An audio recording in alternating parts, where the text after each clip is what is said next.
when you are in these volunteer situations, you're often doing things that you don't normally do. Mhm. It provides some vulnerability for everybody where you can find, something that you do that, oh, whoops, I did that wrong, and you can laugh about it. And Sure. and it really does form a closeness. This type of work, this type of volunteering, it increases longevity for the company, for their employees. Employees like to stick around with a company that is concerned about their community and wants to give back to their community. And that's something that I think a lot of employees look for and appreciate and can brag about in their own, spheres. And so that is one thing. Plus the camaraderie that they build then with their own teammates, makes for a much happier work environment as well. That's Erika Bigelow, founder of Do Good Today and also a Wheelhouse alum. Generosity is a core value for Wheelhouse, and at Wheelhouse, we operationalize our values to make them habits. Part of the way we've operationalized generosity was by establishing Generosity Day, a day of volunteering and giving once every quarter. We started in 2014 with fewer than 10 employees. It was easy to plan then, but as we grew, it became much more complicated and much more difficult to manage. And that's where Erika saved us. For years, as a Wheelhouse employee, Erika coordinated our Generosity Days, surveying employees to identify the causes they cared about, reaching out to dozens of organizations to find matches between our availability and their needs, directly managing the day, and then providing a detailed report on all of it. What each group did, what we saw, what we learned, and what it meant to us. Erika left Wheelhouse a few years ago, but she still manages our Generosity Days. She's seen firsthand how powerful and meaningful generosity in action can be, and how much work it took to pull it off. And she's turned that experience into Do Good Today, a business that works with companies to establish and manage their own employee volunteer programs, including handling everything from finding the right nonprofit match to coordinating logistics on both sides, so nothing gets in the way of the work itself.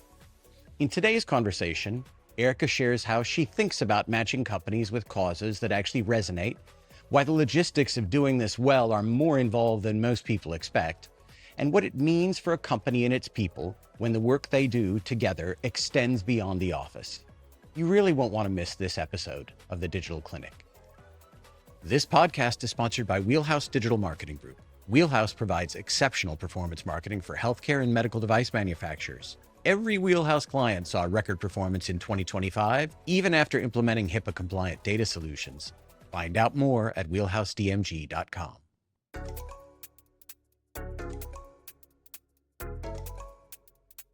Tell me about your business. So Do Good Today is a corporate volunteer program. I work with companies that are interested in engaging in their communities and helping people who are in the community that need things. Those things can range from working at food banks. You can work for shelters, topics like if you're interested in the environment, there are options out there, nonprofits that work doing trail clearing or removing invasive plants and things like that. You can work at shelters that are animal shelters if that's an interest. But it's really about, getting the match between a company and a nonprofit organization and finding that match so that they can help a company that's in need. You facilitate volunteerism Yes. on behalf of companies. Yes. What's the origin of your company? So my former employer, Wheelhouse Digital Marketing Group, actually, Aaron, you were the founder of this idea. So you in your company had this idea to take your employees out for a day every quarter on a generosity day. And you wanted them to do something out of their norm and get out there and really help in the community and give back as a company to the community in which you were in. And so when I started working for you and took over helping plan that day, it evolved. It really evolved as the company grew because the needs changed. And you couldn't, do it a single day, and you couldn't do one group because most nonprofits can't handle that level of engagement. Right. From that, this idea was born to be able to take this great, unique idea and do this for other companies, because I think a lot of companies out there really want to be able to do this. They love the idea of it, but they don't have the time, they don't have the wherewithal to be able to plan it and orchestrate it and make it happen. It takes some know-how, it takes a little skill, it takes a lot of patience. Yeah. And so to have somebody else who has experience with that to do that for you and make it kind of a seamless experience for both the employees and for the nonprofit. I mean, like, it's really invaluable for a company. It takes a lot of skill. It takes a lot of organization and a lot of patience, not just with the organizations, with the employees as well.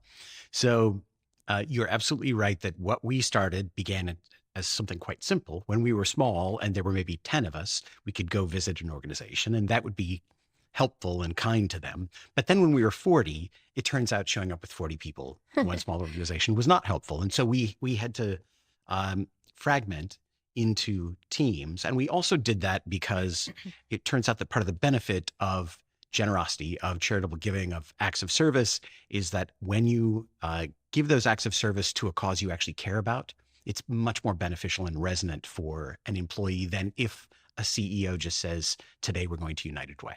Exactly. And that's one part of this now is what I like to do, and what we did at Wheelhouse and what I like to do with other organizations is to find out, like, what does their company value? What are their goals that they have for a day like this, or, a volunteer event like this?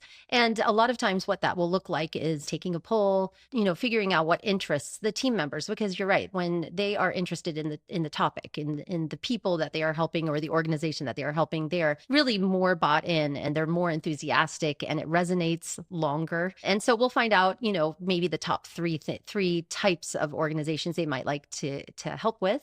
And then I will go find those organizations and find out, does the timing work for them? Is Right. there a special project that they might have on top of their normal day-to-day activities that they do? Can they even handle a group that's coming in, of 6 to 8 people, or would they prefer to 3 to 4 people, And then it's just really a matter of just finessing everything until it fits both the company, the employees, and the organization. There is so much more logistically to this than is self-evident when you say we should go out and volunteer. Yeah. I would say emphatically that we can only continue to do this because you continue to help us.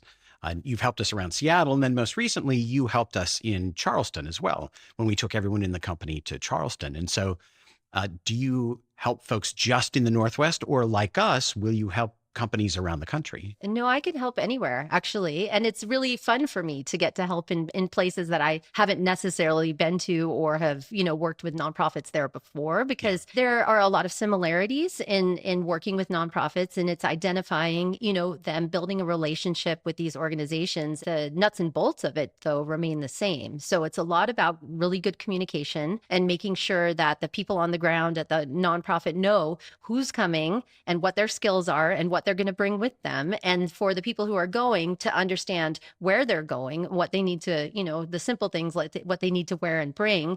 And what the goal is for that day, understanding the goal all around for everybody is like key. Once that happens, it's kind of a little bit magical, because, all of that work in front will make the day very seamless. And that's my goal too, is to make sure that once the whole day is over, that it has been successful, across the board. And that's the part actually that I really like about this the best, is when people are reflecting back on what they did and who they helped. Yeah. And the organization is reflecting back on the group that came.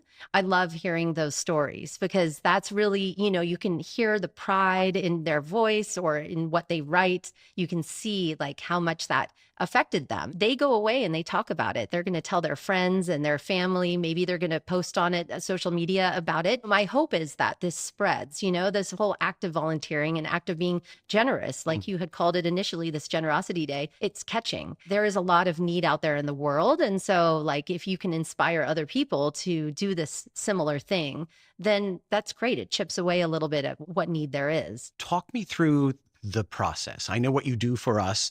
What does it mean for a new client to engage with you? And what do you need from them? What sort of lead time? And then ultimately, what is the result? I know that people show up and they're able to volunteer, but I also know that you do quite a lot afterward to provide a summary and all sorts of assets for the company that's sponsoring these employees. Yeah. So the first starts with just a conversation. So I like to hear from the company, what they're looking to do, what their goal is. And then from there, I would work with somebody in their team to get a head count, to give them a survey and figure out what they're interested in. And then I'll go away, I'll develop a list of possible places. They get to select which group they want to be with. usually, unless the company has some other ideas, but we'll let them self-assign, because I think that makes it a more important event for them. Mhm. And so once they've self-assigned and we form these groups, then I will start the communication directly with the employees, and I'll let them know if there's any waivers that need to be filled out. I'll let them know what they need to bring to the event. I'll get them directions and the distance it is from their hotel if this is a remote event, and make sure that their transportation is set up so that they can get there, that they don't have to worry about, those types of things, and that they can just focus instead on what it is they're going to be doing that day. So if they're preparing a meal at a shelter, maybe they need to have food brought with them or delivered with them. And so we'll coordinate that in advance and make sure that they understand what it is that the nonprofit is expecting. For the nonprofit side, I communicate with them just as much, just to make sure that they know the names of the people who are coming, that they have a contact person just in case there's a hiccup in the morning, because sometimes there's hiccups. And that's the other thing that's interesting about this role, is because you're working on real problems in real time. And Right. we know those all don't always go as smoothly as you like.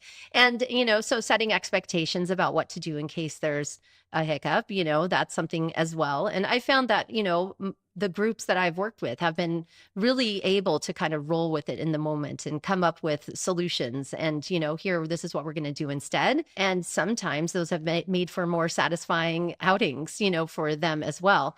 After the event, I will check in with the groups and I will get their reflections. I always ask the groups to take pictures while they're there, or ask the organization. Sometimes the organizations takes their own pictures, and they'll get them to me. I'll compile everything and I'll give the company then a full report. So we'll talk about how many hours and how many people were volunteering at how many organizations.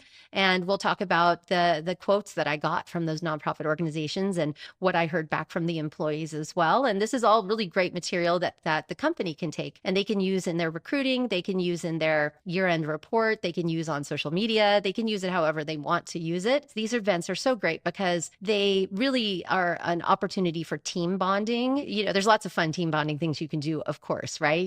That are social. You can go axe throwing, you can go bowling, you can do all Christmas parties. This is an opportunity that's also team bonding, even though it's slightly a different type.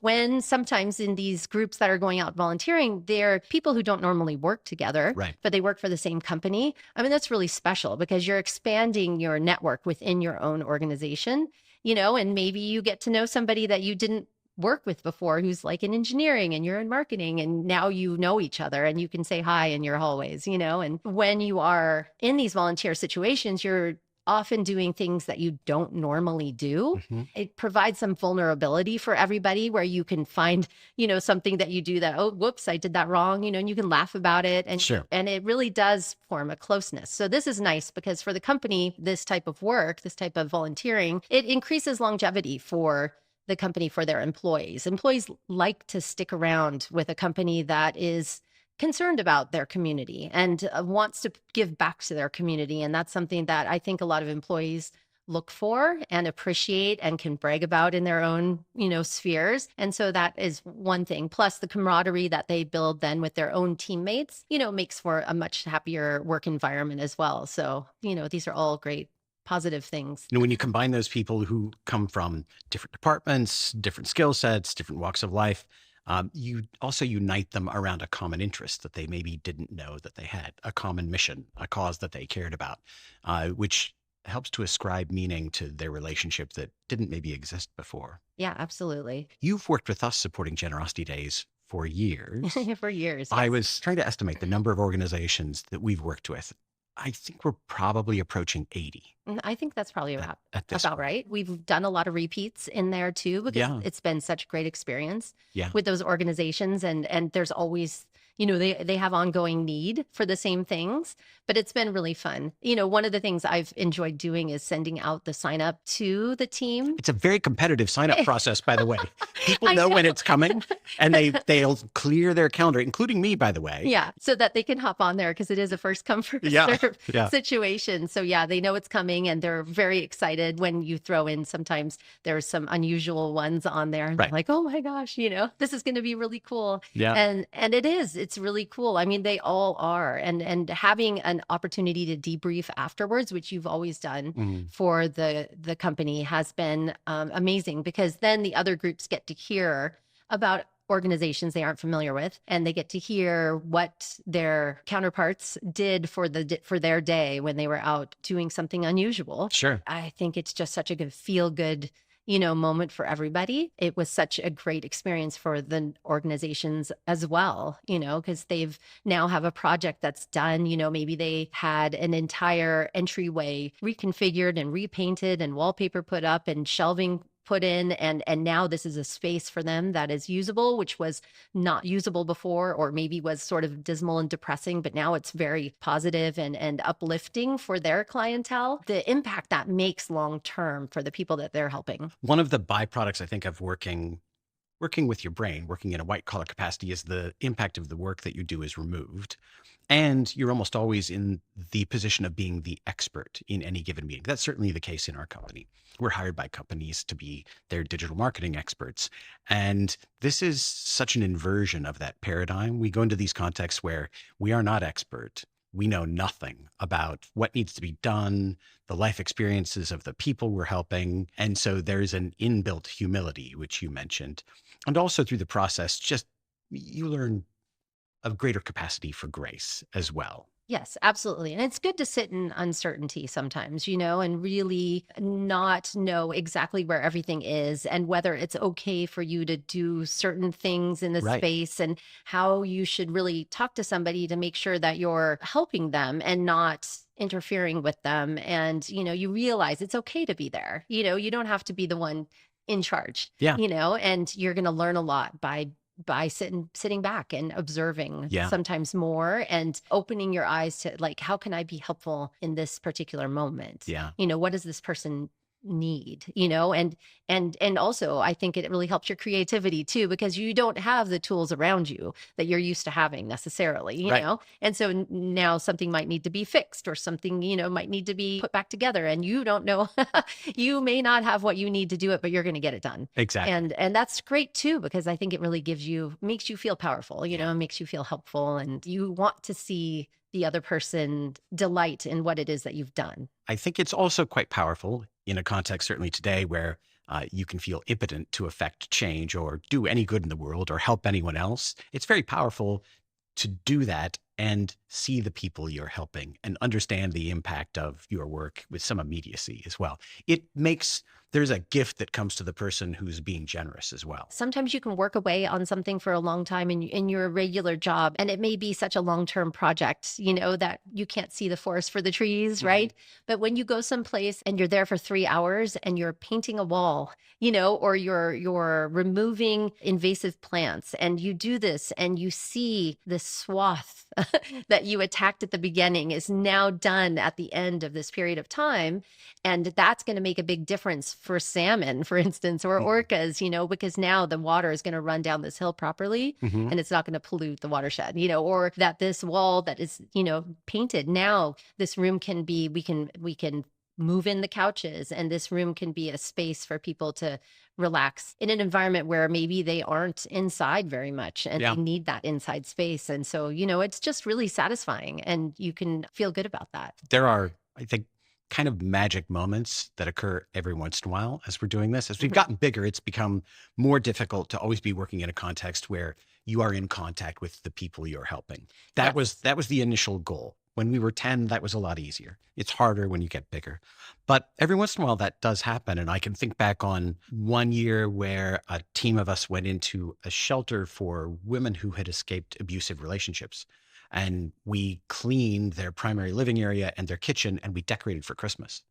And then people came home and saw what we had done, and we happened to be there, and seeing the reaction, and also the reaction at how beautiful it was versus how it looked before, but also that someone had cared to come in and do that for them, is something that I won't forget. And that same paradigm is played out lots of times, and I hear the same from other people as well. So I do think the magic of helping people face to face is incredible. It really is, and I try to do that as much as possible, is to set the teams up with organizations where they're not necessarily getting an immediate reaction, but there's enough people there that know the before and know the after, Right. that they're going to understand that what they did was really important, Yeah. because, and all of this is really important. There's a lot of little things, and we forget about it sometimes, that sometimes it's the littlest things that are the most important. And it's that idea that, yeah, there are people out there that care. This is how we know, because here they are and they're fulfilling these little things. So I don't have to worry and figure it out and do it all by myself. Is that there's a team of people here Yeah. trying to help. We've worked with you for years, both when you were an employee here and then as you left and you built this business. And we benefit from the fact that we've worked with you for years, so that there's a shorthand, you know what we're about and what we're trying to do. And so each time that we're doing this again, there's no explaining. Again, it's more efficient. It gets better every time. I would assume that you have similar relationships with other clients. You're working with them over time. You're building a program with them. My goal is to help companies understand that this is an easy process, that it's so worthwhile for both the company and for the organization and for the employee and everybody, that it's worth doing repeatedly. And so, ideally to do it, a couple of times a year is great. To do it more is even better. It's easy to make happen, actually, because there are a lot of organizations that need help. And even if it's not the one you helped the last time, there's going to be something similar out there. If food and housing insecurity is an issue that's interesting to you, there's a lot of organizations that work with that. If it's the environment, if it's animals, if it's immigration, then there are going to be organizations that need help everywhere, And so finding those spaces and understanding the process for creating that team day. After I walk you through the first time, it becomes easier the second and easier the third. And pretty soon it's like, when can we do this again? Yeah. How do you stand out from other organizations that provide similar services? Well, I would say that first of all, can I ask you, are there organizations that provide similar services? There probably are organizations that do this, but we can't find them. But I don't know of them. Yes. I know I knew of a couple in the past that I don't believe are around any longer. Right. And there are plenty of websites where you can go on and say, how do I volunteer or where do I volunteer? And it'll come up with a very large list, that you have to weed through. And I think that the best thing about working with a company like mine, I do all of that weeding for you. I'm going to I'm going to find the really good matches for what your team wants, what your company values. And then I'm going to make sure that everybody's on the same page, so that I know the name of the person that you're going to be meeting there at that organization. They know your names and who to expect, and that I have prepared you for the things that you'll be doing once you arrive there. Because I think if you can take that mystery away, I think there's a lot of people out there who want to volunteer that don't. And they don't do it because they're nervous about it. Mm-hmm. They don't want to do it by themselves. They are uncertain about how to do their scheduling, or, whether it's going to be scary when they get there or whatever. I mean, they're just nervous about it. And so this takes away all of that, because now you're going with a team, who is going to be on the other end, what it is you're going to be doing. And even though you may still be a little bit nervous because it's a new environment, maybe you're going to be in a warehouse, maybe you're going to be, in a dilapidated building, maybe you're going to be working on homeless shelters, maybe you're going to be making meals, maybe it's just something you've never done before, but you have people to do it with, and you have information ahead of time so that you can be prepared as much as you can be for for the experience. I do that legwork, and I communicate really well, and I make sure that everybody is on the same page. And I think that's valuable. Oh, I think it's incredibly valuable. I think that's a bit of an understatement. You do the legwork, and there's a tremendous amount of legwork involved just in coordination, but you also know the right questions to ask and what information to provide us, so that we're very well prepared. And that is not self-evident when you first start doing this. The impulse to work with an organization is great. Figuring out how to do it logistically and going through the trial and error a few times to figure out what you needed to know before you showed up so that this went better for everybody takes some repetitions. It does. And the thing about nonprofits, and there are lots and lots of nonprofits, is that most of them are operating on a shoestring budget. Right. Most of them are understaffed. Yeah. And that's really important. So they don't have people to coordinate you. No, Yeah. no. And it is very often Right. that in between my initial planning stages and the actual event, that the person that I am working with is gone. stops working there. Right. Yes. Or, and they don't necessarily communicate that with me. So something that I have learned too, as I've done this is, like if things go dark on their end for a little while, then I better dig around and figure out another way to reach the people that I need to reach there, because it's likely that it just, they have a lot on their plate. They're ground level working with the populations that they're working with, and they're scrambling to make sure that those populations have what they need, and they really just can't think about over here these company volunteers. They need us, they need those people, but they can't think about organizing those people. So they need me to be able to facilitate that and make sure I find the next person there who is excited about us coming, but just didn't know how to get in touch, just didn't know who to follow up with, didn't maybe even know that the other person also is no longer there. There's just a lot of unknowns sometimes. So the consistency of communication is really key to the whole thing. Why is volunteering important? Why is it beneficial for companies and for employees? So there's a lot of research out there about volunteering and how important it is. It actually improves your mental health. Also, for the ESG alignment for companies, for individuals, then, that also has a lot of benefits there. ESG alignment, tell me what that is. So the environmental and social and governance factors that play into companies and how they operate and what they're interested in, what they're looking for, and as well as for the employees who are doing this. It's the ESG is an area that a lot of employees coming into a company look to, to make sure that this. What do you believe in? Do I believe in the same thing? Yeah, exactly. Do you act on your beliefs? Your values. Yeah. And it's interesting when I'm working with new companies to actually dig in and look at their values and what they have written down in their mission statements and where their focus is. And sometimes, if the companies have grown a lot or they've changed over the years, it's always a great exercise for them too, to kind of look back at those, because you don't always review and you're like, oh yeah, I remember that. that was a focus that we really want to, look toward. The positive energy that you get from actually getting out there, trying something new, helping somebody. There's just this surge of endorphins that go with it that kind of are long lasting. What a lot of studies have shown with that boost in your mental health, and that comes, hand in hand with it. So this is, all good reasons. And there's like we talked about, there's a lot of need out there in the world, and there's a lot of different areas in which you can help. And so really you can match just about anybody's interests with an organization that has that, as their mission statement. Yeah. I've heard it said, and it's certainly been my experience, that if you're not feeling great, one of the surest ways to feel better is to go out and find somebody to help. This is what I tell my kids to do actually all the time. I was like, you can wallow for a short while, but then you really need to go help somebody. That's right. Because it really provides a shift in perspective. Yeah. And it makes you realize, like, not only are you capable, helpful, and useful and everything, but that you can do good in your small corner of the world, that just a very simple thing. And that simple thing that you've done has changed somebody else's day or their life. That's powerful. Yeah. I agree. Yeah. You have agency in the world. You have, yes, agency. Yeah. So if people want to reach you and work with you, how do they find you? So they can find me online at do-good-today.com. I have a website there. They can also reach me by email, which is publicanlee@yahoo.com. Thank you for talking with me. Absolutely. This has been great. And thank you for working with us. Yeah. It's been amazing. You're I so love fantastic. it. So I'm very happy to do it. I'm looking forward to many more years to come. Yeah, absolutely.